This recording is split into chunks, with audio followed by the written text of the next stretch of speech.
Le Centre de crise et de prévention du suicide du Haut-Richelieu-Rouville célèbre cette année son 30e anniversaire. C'est un centre, évidemment, qui est grandement en demande, mais qu'il faut toujours et perpétuellement rappeler l'existence parce que la détresse, elle, ne prend pas de congé. Et oui, on l'a vu la semaine dernière avec l'épisode de cet événement triste à Marcelin-Champagnat, mais que ce soit cet événement ou d'autres, le suicide est omniprésent et la détresse est omniprésente. Il faut rappeler l'existence d'un centre comme celui qu'on possède ici à Saint-Jean depuis une trentaine d'années. On en parle avec sa directrice générale, Mme Myriam Lafont. Bonjour et bienvenue. Bonjour, merci de l'invitation.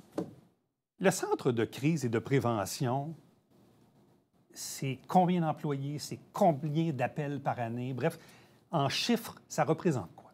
En chiffres, ça représente au-dessus de 32 employés.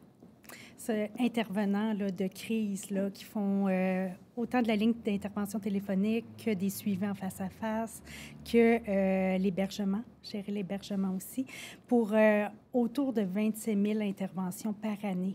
27 000? Oui. 27 000 interventions? Oui, par année.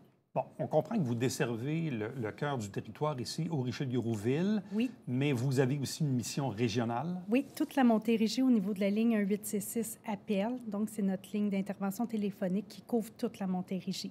Donc, tous les appels sont acheminés à notre centre à Saint-Jean-sur-Richelieu. Même les appels de jour? De jour, de soir, de nuit. Tous les appels, là, 1866 appels sont dirigés à Saint-Jean pour la Montérégie. Qu'est-ce qui fait que vous êtes un peu le berceau du centre d'appel pour la Montérégie, qui est quand même, on va se le dire, un territoire immense, là, immense en termes de distance, mais on parle d'une population d'à peu près 1,5 million, si c'est pas plus. Je veux dire, c'est énorme, la Montérégie. Oui. Pourquoi ça bascule chez vous? Bien, ça, c'est au tournant des années 2000, quand le ministre a mis en place la stratégie nationale en prévention suicide. Il a désigné dans chaque région des centres pour être porteur de la ligne 1866 appel. En Montérégie, on avait quand même la particularité de desservir chacun dans nos réseaux locaux de services la ligne 1866, mais en 2015, avec le ministre Barrette, c'est nous qui avons été désignés pour répondre à toute la Montérégie parce qu'on avait une équipe professionnelle là, qui était capable de répondre 24/7 à ce mandat-là. Qu'est-ce qu'on connaît des débuts de la fondation même de l'organisme?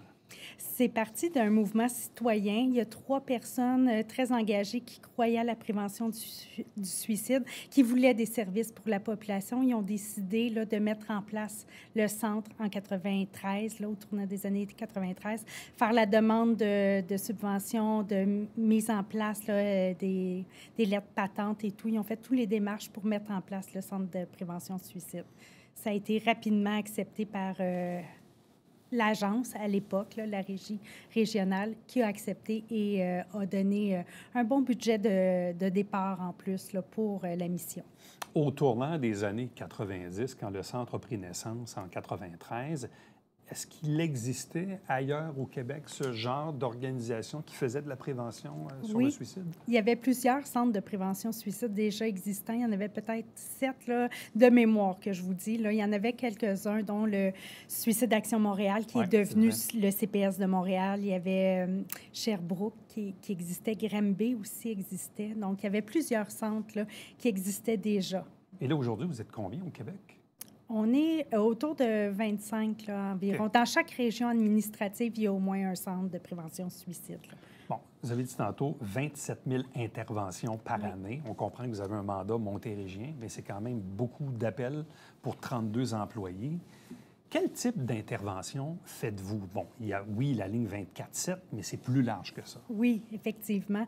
Nous, ça rentre toujours par un appel téléphonique, mais par la suite, il y a plusieurs services que l'on peut faire. Il y a des relances téléphoniques.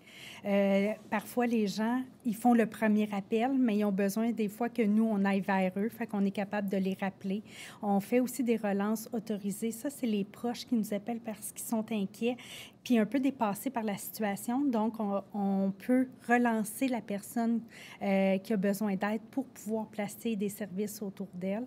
Il y a aussi les rencontres. C'est sûr et certain qu'on fait des rencontres soit individuelles avec les gens qui sont avec des idéations suicidaires, endeuillés par suicide, des proches aussi parfois qui ont besoin d'être accompagnés. C'est sûr qu'on a une belle collaboration avec l'Éclusier, Ouais. mais au niveau de la portion des idées suicidaires, c'est nous qui avons ce volet-là avec les proches. On a le groupe d'endeuillés par suicide aussi, un groupe qui fonctionne aux 2 semaines, qui est vraiment un lieu vraiment d'entraide pour ces gens-là qui ont vécu une expérience qui n'est pas facile et évidente, là. Donc, on a le groupe d'endeuillés par suicide aussi. Parce qu'on essaie de prévenir le suicide, Oui. mais bon, comme diraient certains, on ne peut pas tous les sauver, bien malheureusement. Au Québec, les stats jouent toujours entre 3 à 4 personnes par jour. Oui. 3 à 4 personnes par jour. C'est 1000 personnes par année au Québec qui s'enlèvent la vie, là. Je comprends qu'heureusement, vous avez des milliers d'interventions qui en sauvent probablement des centaines et des milliers, mais malheureusement, on ne les sauve pas tous. Et les groupes d'endeuillés pour le suicide, c'est hyper important parce qu'il y a ceux qui partent, mais il y a ceux qui restent. Et on se dit, mais ces gens-là en ont pour des semaines, des mois, voire des années, à avoir toutes sortes de scénarios de culpabilité. Bon, on comprend un peu comment les gens peuvent se sentir, mais ça, il faut les aider. Puis c'est souvent, c'est ça qu'on se dit, c'est... Il y a des experts pour faire ça, mais même le public qui nous regarde, comment on peut aider quelqu'un dont le proche s'est malheureusement suicidé autour de lui? Il n'y a pas de baguette magique ou de solution miracle pour aider quelqu'un. Juste d'être là, écouter, de permettre à la personne de vivre les émotions qu'elle a sans vouloir les effacer ou qu'il n'y ait plus de culpabilité. La culpabilité fait partie du deuil, malheureusement. Les questions vont rester, c'est d'accueillir ça, d'accepter la personne dans tout ce qu'elle est, dans tout ce qu'elle vit, dans son deuil, à travers son deuil. Quel est le portrait de la détresse aujourd'hui? Est-ce que vous sentez qu'elle a changé au fil des ans, ou est-ce que, bon, de la détresse, ça reste de la détresse, qu'on soit en 93 ou en 2023, mais... de quelle façon êtes-vous à même d'évaluer un peu le genre de clientèle auquel vous êtes confronté ou le genre d'intervention auquel vous êtes confronté? Je vous dirais que les gens vont chercher de l'aide de plus en plus. La détresse, elle est très présente et elle est moins taboue, je dirais. Donc, les gens, on en parle de plus en plus de la détresse. Les gens sont alertes à la détresse. Donc, on a beaucoup de proches qui peuvent appeler parce qu'ils sont inquiets, parce qu'ils sont soucieux. On a vraiment... La détresse, elle est présente. La pandémie n'a pas été facile. Les services, actuellement, sont un peu... Tout le monde fait de son mieux, mais ça ne va pas tellement bien dans le réseau non plus. Fait que ça amène les gens à ne pas savoir où aller chercher de l'aide. C'est difficile. Fait qu'on a une très grande détresse dans la population et ils veulent de l'aide. Donc, ils viennent frapper à notre porte. Puis ça, c'est très heureux. Bon, vous avez dit un mot, le mot tabou. Parce Oui. que le suicide, c'est ça. C'est un peu tabou. Je fais malheureusement référence à l'épisode de la semaine dernière à Marcelin Champagnat. Je me permets d'en parler parce que la famille elle-même en a parlé sur les médias sociaux. Puis je travaille dans le monde des médias depuis 35 ans, puis là, on se dit, mais qu'est-ce qu'on fait? Est-ce qu'on en parle, est-ce qu'on n'en parle pas? Bon, ça reste quand même un suicide dans une école, dans un lieu public qui va évidemment insécuriser des jeunes, des parents, des familles et tout ça. Puis on se dit, bien, si on n'en parle pas, si on n'en parle jamais, c'est pas mieux non plus. Effectivement. Faut en parler. Il ne faut pas avoir peur de poser la question. Il ne faut pas avoir peur d'adresser à la personne qu'on sent émotive, qu'on sent pas juste émotive, mais fragile, qu'on est inquiet. Ça coûte rien de poser la question. Il ne faut pas avoir peur de provoquer des idées suicidaires, parce que ce n'est pas vrai que ça provoque des idées suicidaires. Au contraire, ça brise le tabou, ça ouvre la discussion. Il faut en parler, il faut questionner, il faut être curieux, il faut s'intéresser aux gens. Bon, vous parlez de détresse tantôt, puis oui, je fais référence au cas de Marcelin la semaine dernière, mais ce qui est souvent fort dans l'imaginaire collectif, c'est de dire comment de jeunes ados de 12, 13, 14, 15 ans peuvent-ils en venir au suicide? Est-ce que vous sentez une détresse qui est plus grande chez les jeunes? Est-ce que les jeunes connaissent moins ou pas les services offerts dans la communauté? Est-ce que vous sentez qu'au fil du temps, est-ce que c'est nouveau ou dans le fond, il y en avait dans le temps, mais peut-être qu'on n'en parlait pas aussi, là? La détresse, elle a toujours été là, mais on n'en parlait pas. La détresse, elle n'a pas d'âge, elle n'a pas de sexe, elle n'a pas de... La détresse, elle est présente. Il faut juste prendre le temps de l'adresser. Puis actuellement, ça va vite. Ça va vite. Les gens vont moins bien. Ils sont plus centrés sur qu'est-ce qu'ils sont en train de vivre. Et parfois, bien, on passe à côté de la souffrance de l'autre.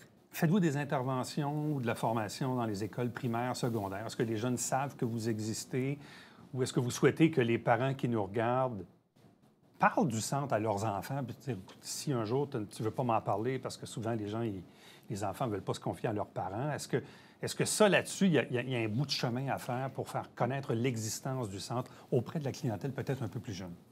Bien, on a des bons contacts avec les écoles. C'est sûr et certain qu'on ne peut pas faire de sensibilisation dans les écoles parce que ce n'est pas recommandé par la santé publique. Ça prend un filet de sécurité quand on fait ça. Par contre, on est en lien avec tous les professionnels de l'école. Les gens, ils sont formés dans les écoles par nos équipes de formateurs en centre de prévention suicide. On a des bons contacts, puis je vous dirais que la communication, elle est fluide avec les écoles. Donc, peut-être les parents ne nous connaissent pas. Moi, je dis toujours, on ne nous connaît pas tant aussi longtemps qu'on n'a pas besoin de nos services, mais on est facile d'accès. Ouais. C'est facile de nous connaître. Donc, oui, les parents qui ne se gênent pas. Nous, la clientèle, c'est vraiment tous âges. Fait qu'on prend les enfants, on fait des rencontres familiales, on implique les parents, on aime travailler avec eux pour les aider à traverser cette période-là qui peut être parfois difficile là, quand ton enfant a des idées suicidaires.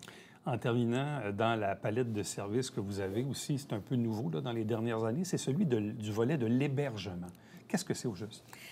Quand la personne a besoin de prendre un répit, un moment de répit dans sa vie parce que ça va trop vite, parce qu'elle a de la misère à comprendre, elle vit un déséquilibre, une crise, elle a besoin de prendre un temps d'arrêt, donc elle vient au centre pour justement essayer de reprendre un contrôle et par la suite continuer à faire face à son quotidien.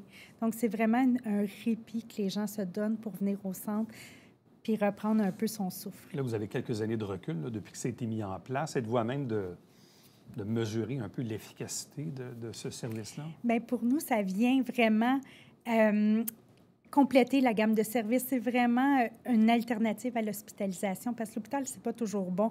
Donc, on vient offrir un choix qui est beaucoup plus idéal pour les gens qui vivent une crise. Fait que pour moi, ça fait tout son sens. Alors donc, le Centre de crise et de prévention du suicide du Haut-Richelieu-Rouville, qui existe depuis 30 ans dans notre communauté. Il y a toujours la fameuse ligne 24-7 avec le numéro général qui est le 1-866-APPEL ou le numéro local qui est le 348-6300. Bien sûr, le site Internet dont, évidemment, l'adresse apparaît actuellement au bas de l'écran.